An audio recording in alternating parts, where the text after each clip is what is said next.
Yes, it was true. I couldn't leave my cell, now my house.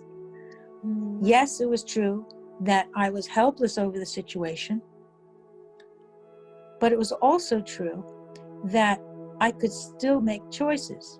I could still choose whether to focus on the negative parts or the positive parts. Now, first I had to figure out what the positive parts were.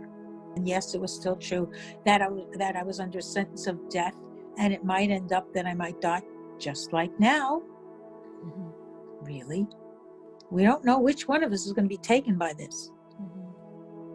But it was just as true that until they realized they made a mistake and released me so I could go back to my children, or they did take my life for some unknown karmic reason, my life still belonged to me. And I didn't have to live it in fear and misery.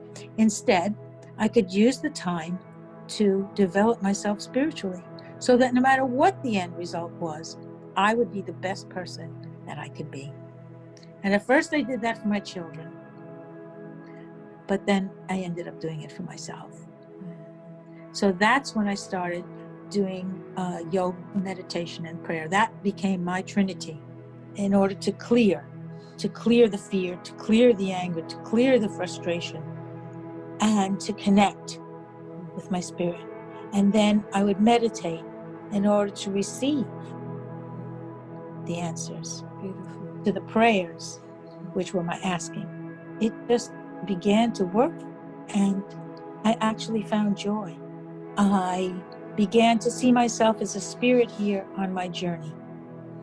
Not a victim, not somebody waiting to die, but a spirit here on my journey, whatever that journey might be, however long or short it might be.